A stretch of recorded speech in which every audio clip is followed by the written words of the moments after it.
दोस्तों, मेरा नाम है दिनेश कुमार। एक बार फिर मेरे चैनल में आपका स्वागत है। तो आज हम बात करने वाले हैं लैब टेक्नीशियन का। जैसे मैंने न्यूज़ दिया था और उसकी वैकेंसी आ चुकी है, तो बहुत अच्छी बात है और इसमें मैं पूरी जानकारी आपको दूंगा। तो पूरा वीडियो आप ज़रूर देखें, सारे डाउट आपके क्लियर हो जाएंगे। उसके बाद भी अगर कोई सवाल है तो बाद में कमेंट्स कर सकते हैं। तो हम इसमें बात करने वाले हैं, जैसे कि वैकेंसी की बात हो रही थी लैब टेक्नीशियन की, तो इसमें 1014, ठीक है, गैर अनुसूचित क्षेत्र में और अनुसूचित क्षेत्र 105, कुल पद इसमें 1119 पोस्ट हैं और सहायक रेडियोग्राफर का भी पोस्ट है।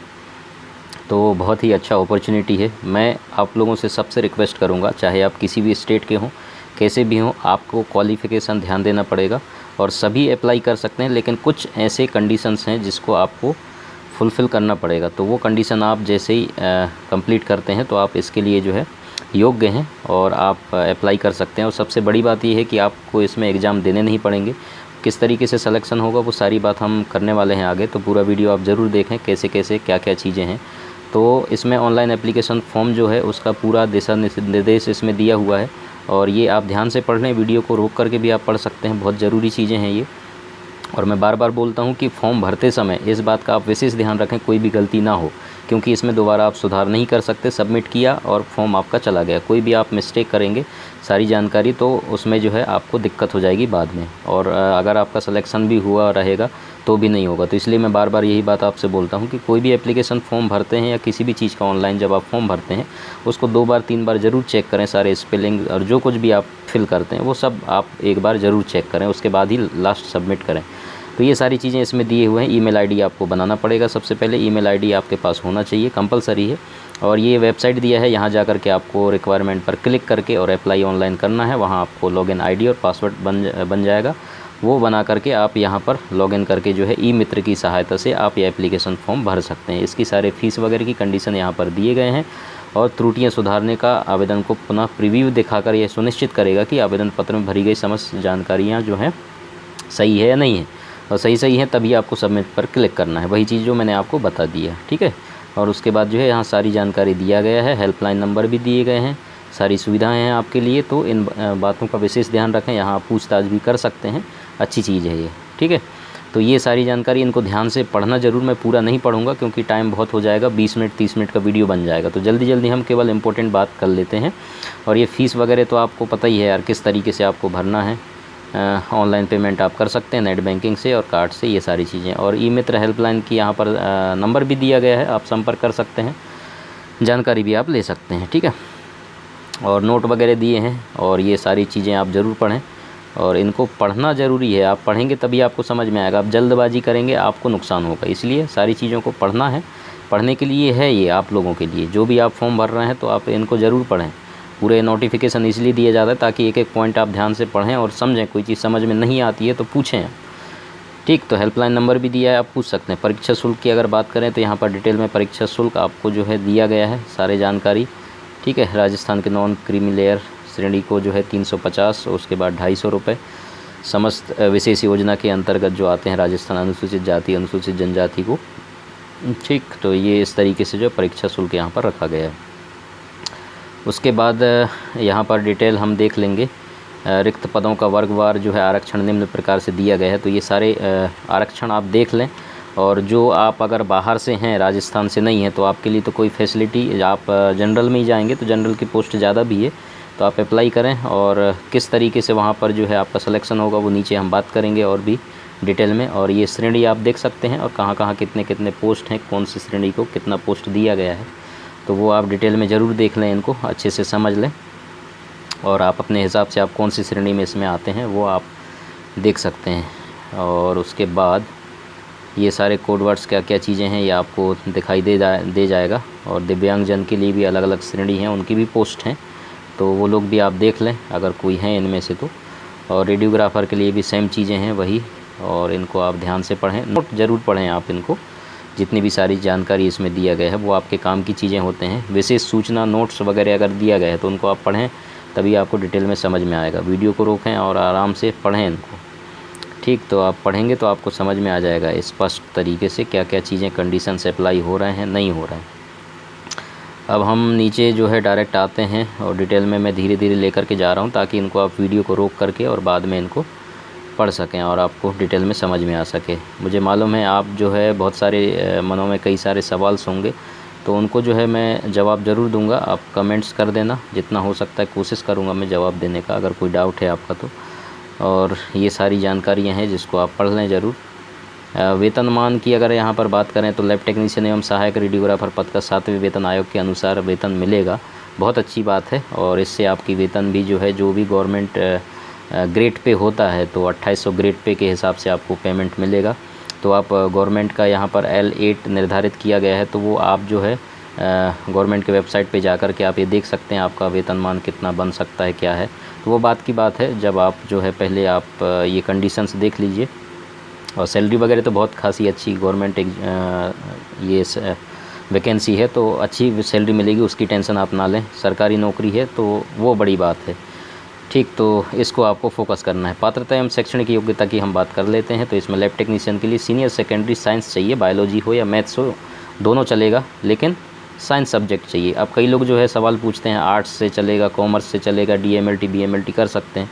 तो वो ज़रूरी है कि आप कई कॉलेज या यूनिवर्सिटी करवाते हैं, वो कर सकते हैं, लेकिन बाद में जब अगर सरकारी वैकेंसी आती है ना, वहाँ पर अगर साइंस मांग लिया तो आपको गवर्नमेंट एग्ज़ाम में दिक्कत हो जाएगा। तो इसी बात का जो है विशेष ध्यान रखें। तो मैथ साइंस या बायोलॉजी साइंस है तो वो चलेगा। Diploma medical technician from recognised institute से होना चाहिए, और स्टेट गवर्नमेंट या सेंट्रल गवर्नमेंट, और उसके बाद जो है राजस्थान पैरामेडिकल काउंसलिंग, ठीक है। तो ये बहुत इंपॉर्टेंट चीज़ है इसमें। पैरामेडिकल काउंसलिंग जो राजस्थान का है वहाँ पर आपका रजिस्टर्ड होना बहुत ज़रूरी है। तो जो अदर स्टेट से कर रहे हैं वो इस बात का विशेष ध्यान रखें। और वर्किंग नॉलेज जो है हिंदी रिटर्न और Devanagari scripted and knowledge of Rajasthan culture का, उसको नॉलेज होना चाहिए। उसी तरीके से सेम कंडीशन इसमें भी आपको जो है दिया गया है पैरामेडिकल के लिए। और नोट वगैरह जो दिए हैं, पैरामेडिकल काउंसलिंग का पंजीयन होना चाहिए।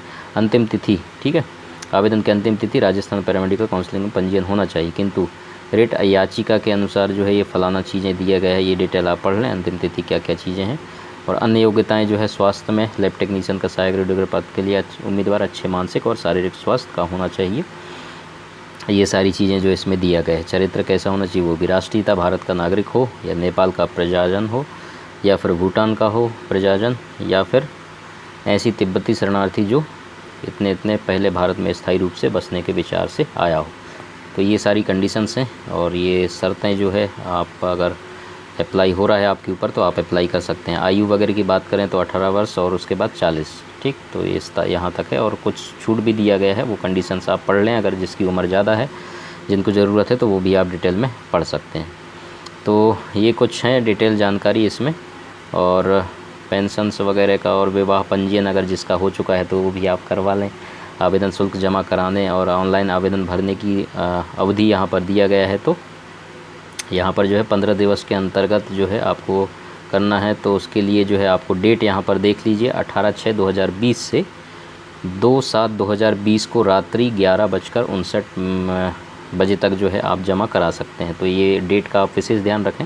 18 तारीख से आपको जो है अवेलेबल हो जाएंगे, 18/6/2020 से 2 तारीख तक। और जितना जल्दी हो सके आप अगर योग्य हैं इसके लिए तो आप अप्लाई कर दें, ताकि आपको बेनिफिट मिल सके। और उसके लिए जो है विशेष तौर पे आप समझ सोच करके फॉर्म को फिल करें, मैं बार बार बोलता हूँ। और अभी इसमें बहुत सारे लोगों का ये सवाल आएगा कि BMLT DMLT जो है, तो इसमें DMLT ही मांगा है, और मैं भी इसमें कुछ कह नहीं सकता, क्योंकि अभी भी मुझे कंफर्म नहीं है कि BMLT वाले फॉर्म भर सकते हैं या नहीं भर सकते हैं। तो मैं इतना कहना चाहता हूँ, अगर आप इंटरेस्टेड हैं तो इसके लिए जो है यहाँ पर स्पष्ट नहीं दिया है, क्योंकि नोटिफिकेशन में DMLT ही मांगा है। तो अगर आपने BMLT किया है, आप अदर स्टेट से हैं, अगर आप चाहते हैं कि फॉर्म फिल करें और देखना चाहते हैं कि आपका चयन वगैरह हो रहा है नहीं हो रहा है, क्योंकि इसमें जो चयन की वरीयता सूची है आगे जो हम बात करेंगे, तो इसमें एक्सपीरियंस के हिसाब से इसमें मार्क्स काउंट हो रहे हैं। तो वो सारी चीज़ें हैं जो आपको देखना ज़रूरी है। तो ये सोच समझ कर ही फॉर्म भरें कि और चाहते हैं आप फॉर्म भरना तो भर सकते हैं, ऐसी कोई दिक्कत वाली बात नहीं है। तो इसमें जो है डेट वगैरह मैंने आपको बता दी। और चयन का आधार और वरीयता सूची तैयार कैसे होगा ये हम बात कर लेते हैं। आवेदित पद हेतु राजस्थान का जो ये नियम दिया गया है, इसमें आपके प्राप्तांक जो हैं शैक्षणिक योग्यता का, ठीक है, तो उसके आधार पर यहाँ पर व्यावसायिक योग्यता परीक्षा दोनों जैसी भी स्थिति में प्राप्त हुए हैं, औसत प्राप्तांकों एवं बोनस के अंकों के आधार पर मेरिट लिस्ट जो है आपका बनेगा। तो जो भी आपने एग्ज़ाम दिया है उसके हिसाब से आपका मेरिट लिस्ट बनेगा, उसमें कितना परसेंटेज आपका है। और वरीयता सूची तैयार करने के लिए न्यूनतम शैक्षणिक योग्यता जो भी है, व्यवसाय की योग्यता जो भी DMLT मांगा है, तो दोनों जैसी भी स्थिति में हो प्रतिशत के औसत का 70% लिया जाएगा एवं इनके प्राप्तांकों के औसत प्रतिशत अंकों में अनुभव प्राप्त अभ्यर्थियों के लिए विज्ञप्ति की बिंदु संख्या 13 के अनुसार बोनस अंकों का अधिकतम 30 अंक जो है सीधे ही जोड़कर वरीयता सूची बनाई जाएगी। अब देखो एक्सपीरियंस यहाँ पर 30 अंक सीधे सीधे 1 साल का 10 नंबर जो मिल रहा है आपको। तो कई लोग जो है एक्सपीरियंस के लिए जो है, मैं बार बार बोलता हूँ, ऐसे अच्छे से अच्छा एक्सपीरियंस अगर आपके पास है अच्छे हॉस्पिटल से, और चाहे आप संविदा में कॉन्ट्रैक्ट बेस पर भी काम क्यों ना कर रहे हों, शासकीय जो हॉस्पिटल होते हैं उनमें, तो ये कहीं ना कहीं आपको बेनिफिट मिलता है। सरकारी जो वैकेंसी निकलते हैं तो वो सोच समझ के ही निकालते हैं, ताकि अनुभव इसलिए मांगा जाता है ताकि मैं पहले भी बता चुका हूँ, उसमें जो है आपको काम सिखाना नहीं पड़ता। आप ऑलरेडी काम किए हैं तो आपको अनुभव है, तो आपको काम कराने में दिक्कत नहीं होगा सरकार को या संस्था को। तो इसलिए जो है आपसे एक्सपीरियंस मांगा जाता है, और उसके आप देखो बेनिफिट भी मिल रहा है आपको। 30 नंबर 3 साल के मिल रहे हैं अधिकतम, ठीक। तो 1 साल है आपका एक्सपीरियंस तो उसमें जो है 10 नंबर मिलेंगे, 2 साल है तो 20 नंबर, लेकिन दिन कम नहीं होने चाहिए साल पूरे होने में, ठीक है। और 1 दिन भी कम होगा तो वो काउंट नहीं होगा, इस बात का आप विशेष ध्यान रखें। तो उसमें जो है आपको डाउट नहीं होना चाहिए। तो स्पष्ट यहाँ पर लिखा गया है, नीचे भी लिखा गया होगा ये दिन वगैरह क्या कैसा है, तो वो पूरी जानकारी आप ज़रूर पढ़ लें। अनुभव के आधार पर बोनस अंक कैसे कैसे हैं यहाँ पर डिटेल में आपको दिखाई दे रहा होगा। 365 दिन पूरे होंगे तो 1 वर्ष माना जाएगा, ठीक है। तो इस बात का आप विशेष ध्यान रखें। अनुभव का प्रमाण पत्र कैसे बनाना है यहाँ पर डिटेल में दिया गया है, ये आप जो है पूरा डिटेल आप पढ़ लें, और इस तरीके से आपका अनुभव का जो है प्रमाण पत्र बनेगा। तो ये सारी जानकारी आप इसमें फिल कर दें, और उसके बाद अनुभव जो भी है आपका वो यहाँ पर देना पड़ेगा आपको। और ये जानकारी आप ज़रूर पढ़ें। नियुक्ति की अयोग्यताएं क्या क्या हैं, ठीक है। तो इसमें जीवित पत्नी हो चयनित, ये सारी चीज़ें जो है लिख कर दिया गया है, तो इनको पढ़ना ज़रूरी है, ताकि आप पढ़ेंगे तभी आपको समझ में आएगा। अगर आप इसके लिए योग्य नहीं हैं तो आपको वैसे ही समझ में आ जाएगा कि भाई आप किस चीज़ को जो है कौन सी कंडीशन है जिनको आप जिनके लिए आप योग्य नहीं हैं, तो आप जो है उससे हट सकते हैं। या फिर आप योग्य हैं तो आराम से आप बिंदास फॉर्म भरिए और देखिए कि आपका सिलेक्शन होता है नहीं होता है। बहुत अच्छी बात है कि इसमें एग्ज़ाम नहीं है, आपको एग्ज़ाम देने का टेंशन नहीं है। तो इसमें वही चीज़ है कि आप रजिस्टर्ड हैं राजस्थान पैरामेडिकल काउंसलिंग से, आपके पास डिप्लोमा है, और उसके बाद जो है आपके पास नॉलेज है और एक्सपीरियंस है, और परसेंटेज देखो कहीं ना कहीं यहाँ पर काम आ रहा है। जो आपके डिप्लोमा या 12th के जो भी परसेंटेज बनते हैं, वो कोई बोलता है कि काम नहीं आता, लेकिन यहाँ पर जो है वो ज़रूर काम आ रहा है, और उसके जो है मार्क्स यहाँ पर जुड़ भी रहे हैं। तो ये बहुत अच्छी बात है कि अगर आपने उस समय मेहनत करके अच्छे परसेंट बनाए हैं तो वो आपके काम कहीं ना कहीं आएंगे। तो इस बात का आप विशेष ध्यान रखें। आवेदन कैसे करें पूरी जानकारी जो है यहाँ पर दिया गया है, ये आप ज़रूर पढ़ें। तो वीडियो को जो है आपने पूरा देखा उसके लिए थैंक्स। पहली बार आए चैनल पे सब्सक्राइब कर देना, और वीडियो को शेयर कर देना अपने दोस्तों में ज़्यादा से ज़्यादा, ताकि उन तक भी बात पता चल सके। और लाइक कर देना वीडियो, कोई सवाल है कमेंट्स कर देना। ये वेबसाइट दिया है, वेबसाइट को जो है आप खोल करके देखें। फ़ोटोग्राफ और हस्ताक्षर स्कैन करके आपको अपलोड करना है दिशा निर्देश के अनुसार। कितना GB वगैरह दे रखा रहता है उसमें, KB वगैरह, वो आप जो है ज़रूर देखें। स्पष्ट नहीं होने पर आवेदन स्वीकार नहीं होगा, इस बात का विशेष ध्यान रखें, बार बार बोलते हैं हम। और फ़ोटोग्राफ वगैरह हस्ताक्षर स्पष्ट हों, और नवीनतम रंगीन फ़ोटो चाहिए 6 माह पुराना, और अपलोड करना चाहिए। मोबाइल नंबर और अन्य स्वयं रचित फ़ोटो का उपयोग नहीं करना है, ठीक है। और जो आप फ़ोटो जो है स्टूडियो में जाकर के ही खिंचाएँ, अच्छा। और फ़ोटो का पृष्ठभूमि बैकग्राउंड जो है सफ़ेद या हल्के रंग का होना चाहिए, और फ़ोटो में आवेदक का चेहरा कम से कम 50% जगह घेरना चाहिए। तो इस बात का विशेष ध्यान रखें, वो सारी जानकारी आपको दे करके रखा है। GPG का कितना क्या होना चाहिए, ये सब देखो, ये जानकारी आपको होना चाहिए, तभी जो है आप ये कहीं भी आप मिस्टेक करेंगे तो एक सामने वाले को, क्योंकि नोटिफिकेशन इसलिए देता है, एक गलती आप किए बाद में आप ये नहीं बोल सकते हमको मालूम नहीं था, गलती हो गई। तो ये सारी जानकारी आप भरें, ठीक है, पढ़ें इनको, तो तभी जा कर के हस्ताक्षर अपलोड करने का दिशा निर्देश दिया है। देखो सब चीज़ तो दे करके रखा है, इसके बाद भी आप गलती करेंगे तो रिजेक्ट हो जाएगा फॉर्म, और किसी काम का नहीं होगा। आपका सिलेक्शन हो भी जाना चाहिए था, तब भी नहीं होगा एक गलती के कारण। इसलिए बार बार मैं बोल रहा हूँ, गलती ना करें, आप ध्यान से इनको पढ़ें, समय निकाल करके 2 घंटा 3 घंटा समय निकालें, लेकिन पढ़ें ज़रूर, 2-3 बार पढ़ें इनको, तभी समझ में आएगा। ऑनलाइन आवेदन में संशोधन की प्रक्रिया यहाँ पर दिया गया है, क्या क्या जो है संशोधन आप कर सकते हैं। 7 दिवस के भीतर 300 रुपये अलग से आपको लगेंगे, ठीक है। प्रमाण पत्रों का सत्यापन किस तरीके से होगा, ये सारी जानकारी जो है कैसे होता है वेरिफिकेशन, मैंने एक बार आपको वीडियो बना करके दे दिया है, वो आप देख सकते हैं। तो इस तरीके से जो है आपका ये पूरा जानकारी मैंने आपको बता दिया। ये वेबसाइट दिया गया है, यहाँ से आप जो है, मैं लिंक इसका जो है डिस्क्रिप्शन पे दे दूँगा, वहाँ से आप इसको डाउनलोड कर सकते हैं नोटिफिकेशन को। Thank you so much.